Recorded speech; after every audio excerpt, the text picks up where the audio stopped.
Bismillahirrahmanirrahim. Assalamualaikum warahmatullahi wabarakatuh. Salam sejahtera untuk kita semua. Shalom, Om Swastiastu, Namo Buddhaya, salam kebajikan, Rahayu. Selamat pagi teman-teman semua dan dosen yang saya hormati. Semoga kita semua dalam keadaan sehat walafiat. Tak lupa puji syukur kita panjatkan atas kehadirat Allah Subhanahu wa taala, Tuhan Yang Maha Esa. Berkat limpahan rahmat dan karunia-Nya kita diberikan kesehatan untuk dapat berkumpul mengikuti perkuliahan pada pagi hari ini. Perkenalkan, kami dari kelompok 5 yang terdiri dari saya sendiri, Martiana Dasana sebagai moderator. Ada teman saya Rima Agustin, Hairunisa, Rama Alia, Maharani Mega Saputri, dan yang terakhir ada Novia Fitriani. Dan pada kesempatan kali ini kami akan mempresentasikan hasil observasi kami mengenai perkembangan ekspor dan impor di Indonesia. Ekspor dan impor adalah salah satu bentuk kerjasama perdagangan berupa mengirimkan barang ke luar negeri dan memasukkan barang dari luar negeri guna memenuhi kebutuhan dalam negeri yang tidak bisa diproduksi sendiri. Di Indonesia, dari tahun ke tahun nilai ekspor impor sempat mengalami kenaikan bahkan penurunan. Lalu bagaimanakah perkembangan nilai ekspor dan impor di Indonesia dari tahun ke tahun? Untuk mengetahui lebih jelasnya, mari kita simak penjelasan dari presentator pertama yaitu Rima Agustin. Waktu dan tempat dipersilahkan. Aku lihat berapa ini?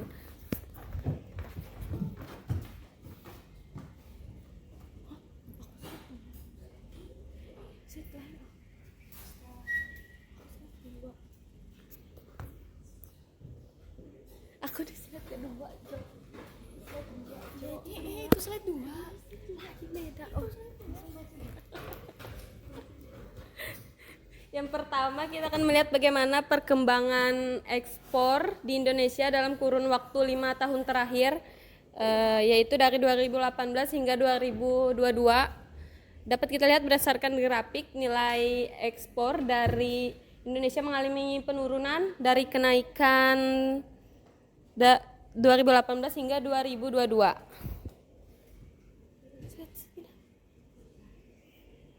Pada tahun 2018 ekspor di Indonesia berada di angka 182 juta US dollar. Lalu di tahun 2019 mengalami penurunan sebesar 6% dibandingkan tahun 2018 167,683 juta US dollar. Pada tahun 2020 nilai ekspor Indonesia mencapai 191,8 juta US dollar, mengalami penurunan pada sebesar 2% jika dibandingkan tahun 2019. Pada tahun 2021 nilai ekspor Indonesia mencapai 231.600,9,5 juta US dollar, mengalami peningkatan sebesar 41,92% jika dibandingkan tahun 2020. Nilai ekspor Indonesia pada tahun 2022 mencapai 291.979 US dollar atau naik 26,7% dibandingkan tahun 2021. Selanjutnya. Aku saya 3. Oh iya. Selanjutnya berikut adalah tabel terperincinya mengenai perkembangan ekspor dan impor migas dan non-migas. Dari ekspor migas dari tahun 2018 ke 2019 turun sekitar 5,4%, lalu 2020 turun lagi sekitar 3,53%. Nah, dari 2020 ke 2021 naik 3,9% dan 2022 naik lagi sekitar 3,8%.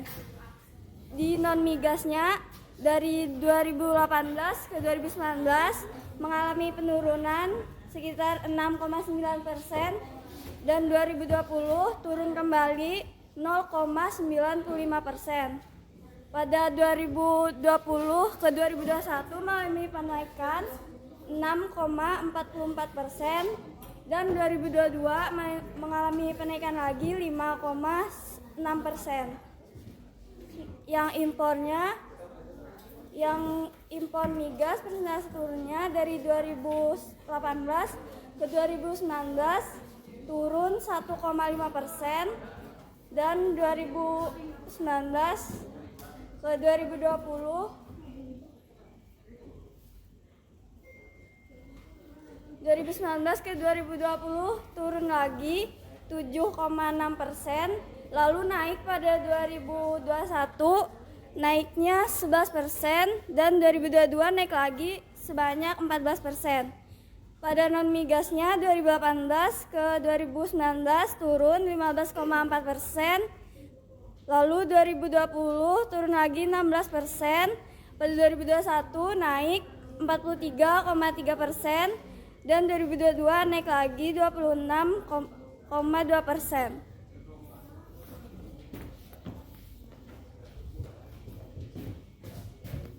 Lima negara tujuan ekspor terbesar. Yang pertama, Republik Rakyat Cina sebesar 29,61%. Negara terbesar kedua yaitu Amerika Serikat sebesar 13,95%. Negara terbesar ketiga yaitu India 12,53%. Negara terbesar keempat yaitu Malaysia 15,11%. Negara terbesar kelima yaitu Jepang 9,48%.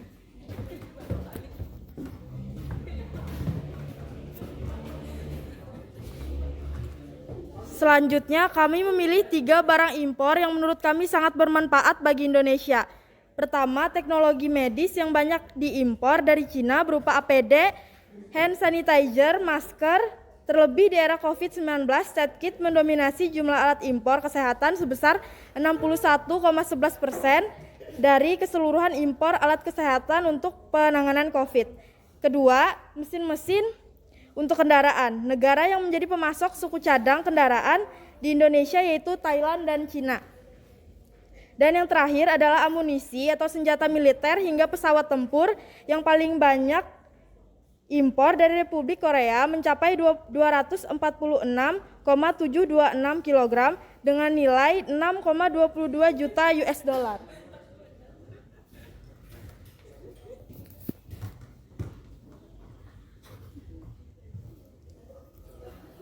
Apabila mempunyai kewenangan untuk mengatur ekspor impor di Indonesia, kami mengambil produk yang menurut kami sangat berpotensi menjadi produk ekspor unggulan.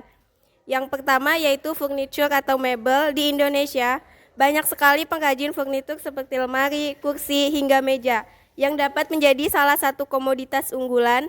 Selain itu, kualitas produk dari Indonesia juga tidak kalah saing dengan produk luar negeri. Karena rata-rata furnitur yang diproduksi memiliki kualitas yang kuat, sehingga awet untuk digunakan dan dapat menambah nilai estetika. Negara tujuan ekspornya yaitu Malaysia dan Singapura. Yang kedua yaitu tekstil, juga menjadi komoditas unggulan Indonesia yang merupakan salah satu sektor yang berperan penting dalam menopang perekonomian nasional. Negara tujuan ekspornya yaitu Singapura. Yang ketiga yaitu rempah-rempah. Sebagai produsen rempah, Indonesia memiliki peluang besar sebagai pemasok rempah dunia yang dapat memberikan kontribusi bagi perekonomian Indonesia. Hingga saat ini, permintaan pasar komoditas rempah dunia terus meningkat. Negara tujuan ekspornya yaitu Singapura. Yang keempat yaitu kopi. Negara Indonesia memiliki iklim tropis yang sangat cocok untuk budidaya kopi, yang menjadikannya salah satu dari 5 negara terbesar penghasil kopi di dunia. Negara tujuan ekspornya yaitu Thailand, Vietnam, dan Malaysia. Yang kelima yaitu minyak kelapa sawit. Minyak kelapa sawit merupakan komoditas unggulan yang penghasilannya dapat menambah devisa kita dengan tujuan ekspor yaitu negara Singapura dan Vietnam.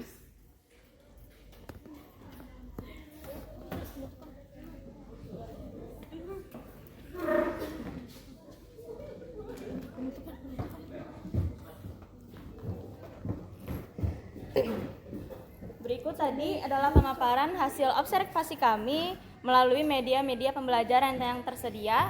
Terima kasih kepada presentator pada hari ini. Sekian presentasi dari kami. Mohon maaf apabila ada kekurangan dan kesalahan kata. Terima kasih atas perhatiannya. Assalamualaikum.